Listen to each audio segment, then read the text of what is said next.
இருக்கிறதுலையே மிகப்பெரிய கொடுமை என்னன்னா, அப்பா உயிரோட இருக்கும்போது பையன் தன் கண்முன்னே இறந்து போகிறது. புத்திர சோகம்தான் இருக்கிறதுலே மிகப்பெரிய சோகம் அப்படின்னு சொல்லுவாங்க. அப்படிப்பட்ட ஒரு சோகத்தை தான் இயக்குனர் இமயம் பாரதி ராஜா இப்போ அனுபவிச்சுட்டு வந்து வர்றாரு. சினிமாவில் பல நடிகர் நடிகைகளை வளர்த்து விட்டவர், பல பேரை ஹீரோவாகவும் அதாவது ஹீரோயினா குணச்சித்திர நடிகராக அறிமுகப்படுத்தின பெருமை இவருக்கு வந்து இருக்குது. எம்ஜிஆர், சிவாஜி என எல்லாரும் வியந்து பார்த்த ஒரு மிகப்பெரிய பேராளுமை கே. பாலச்சந்தர் தொடர்ந்து தனக்குன்னு வந்து ஒரு ஸ்டைலில் படம் எடுத்துகிட்டு வந்து வர்றப்ப அந்த இலக்கணத்தை வந்து உடைச்சு தனக்குன்னு வந்து வேற ஒரு பாணியில் வந்து படத்தை எடுத்துகிட்டு வந்த பெருமை எல்லாமே இவருக்கு தாங்க வந்து சாரும்.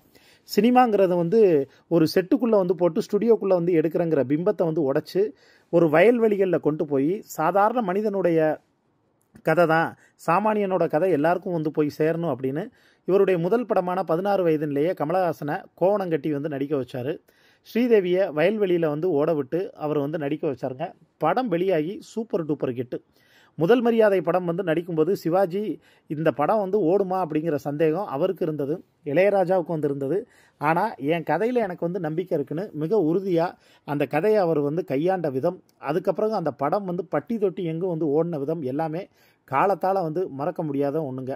இப்படிப்பட்ட மிகப்பெரிய ஆளுமை மிக்க மனிதர் தன்னோட பையனை, அதாவது இவருக்கு 16 வயதிலே முதல் படம் வாய்ப்பு கிடைக்கும்போது தான் இவருக்கு பையன் பிறந்திருக்குங்க.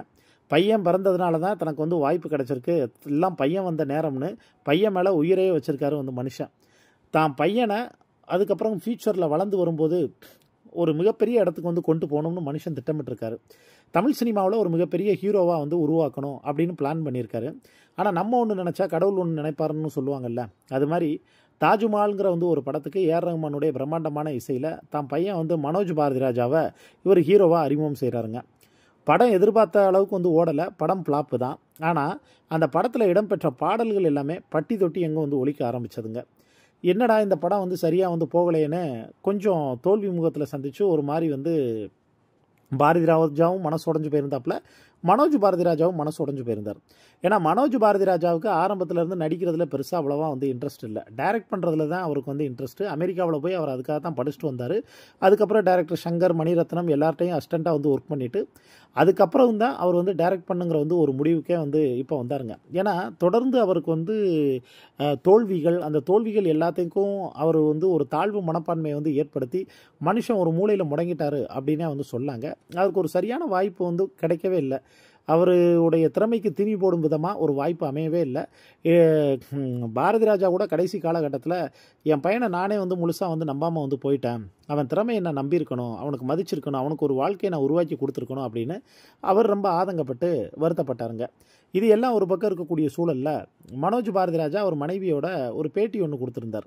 அந்த பேட்டியில் சாதுரியன் படம் ஷூட்டிங் முடிச்சதுக்கப்புறமா 24 மணி நேரம் நாங்கள் எஸ்எம்எஸ் தான் பண்ணிக்கிட்டு இருந்தோம். கிட்டத்தட்ட ஒரு மாதம் வரைக்கும் வந்து பேசவே இல்லை. அதுக்கப்புறம் ஒரு நாள் நான் தான் வந்து அவருக்கு மனோஜுக்கு கால் பண்ணி வந்து பேசினேன். பேசுகிறப்ப தான் ஏன் ஒரு ஃபோன் கூட நீங்கள் எனக்கு வந்து போடலன்னு வந்து கேட்டதுக்கு, இல்லை எனக்கு எஸ்டிடி, அதனால் எப்படி பேசுன்னு தெரிலன்னு சொன்னேன்னே எஸ்டிடி வந்து ஆக்டிவேட் வந்து பண்ணி கொடுத்தேன்னு சில சுவாரஸ்யமான தகவலை வந்து பகிர்ந்துக்கிட்டாங்க. அதில் மனோஜ் வந்து ஒரு விஷயம் சொல்லியிருந்தார், உலகத்தில் என் மனைவி மாதிரி டார்ச்சர் பண்ணக்கூடியது யாருமே வந்து இல்லை அப்படின்னோடனே எல்லோரும் ஷாக் ஆகி பார்த்தாங்க. அது நைட் நேரத்தில் வந்து டார்ச்சர் பண்ணுவாங்கன்னொடனே, நைட் நேரத்தில் என்ன சார் டார்ச்சர் பண்ணுவாங்கன்னு வந்து கேட்டதுக்கு சரியான பயந்தாங்கொழிங்க, நைட்டு வந்து தூக்கத்தில் இவங்க எந்திரிச்சு ரெஸ்ட் ரூம் போகணுன்னா கூட என்னை எழுந்துறீங்க, எங்கள் பக்கத்தில் வந்து இங்கே வாங்க வந்து நில்லுங்க அப்படின்னு சொல்லி எனக்கு டார்ச்சர் மேலே டார்ச்சர் வந்து பண்ணுவாங்க. காஞ்சனா படத்தில் எப்படி ராகவா லாரன்ஸ் வந்து ரெஸ்ட் ரூம் போகிறப்ப கோவை சார்லாம் வந்து வெளியே நிற்பாங்களோ அதே மாதிரி தான் நானும் போய் வந்து நிற்கக்கூடிய சூழல் வந்து பார்த்தோன்னா வந்து உருவாகும். இருட்டுனாலே இவங்களுக்கு வந்து ரொம்ப பயம்.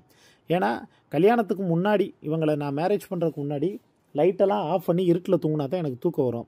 ஆனால் எப்போ இவங்களை கல்யாணம் பண்ணணும் அதுக்கப்புறம் லைட்டை ஆன் பண்ணி தூங்கினா தான் இப்போ தூங்கக்கூடிய ஒரு சூழல் வந்து உருவாகுது. காலப்போக்கில் நானும் அதுக்கு ஏற்ற மாதிரி வந்து பழகிட்டேன் அப்படிங்கிறது மாதிரியான சில விஷயங்கள்லாம் வந்து சொல்லியிருந்தாருங்க. அது எல்லாத்தையும் தாண்டி இப்போ இயக்குனர் இமயம் பாரதி ராஜா தன்னுடைய பேத்திகளுக்கு வந்து அடிமையாகிட்டார் அப்படின்னே வந்து சொல்லலாம். தான் பையனை நினச்சி அவர் வந்து மனநல பாதிக்கப்பட்டது மாதிரி தான் பையனை நினச்சே புலம்பி தன்னுடைய பேத்திகள் மேலே இப்போ முழு கவனம் செலுத்தி அவங்க வந்து சாப்பிட்றது, அவங்கள பக்குவமாக பார்த்துக்கிறதுன்னு தன்னுடைய பையன் உருவத்தில் இப்போ தன்னுடைய பேத்திகளவே வந்து பார்த்து தன்னுடைய பேத்திகளுக்கு இப்போ முழுதாக பாரதி ராஜா வந்து அடிமையாயிட்டாருன்னே வந்து சொல்லலாம். அந்த அளவுக்கு அந்த மனுஷன் கண்ணில் இருந்து கண்ணீர் மட்டும்தாங்க கரபுரண்டு வந்து ஓடிக்கிட்டு இருக்கு. எப்பேற்பட்ட மனிதன் இப்போ இப்படி வந்து ஒரு புத்திர சோகத்தில் வந்து இருக்கிறத யாராலையுமே டைஜஸ்ட் பண்ணிக்க முடியலைங்க.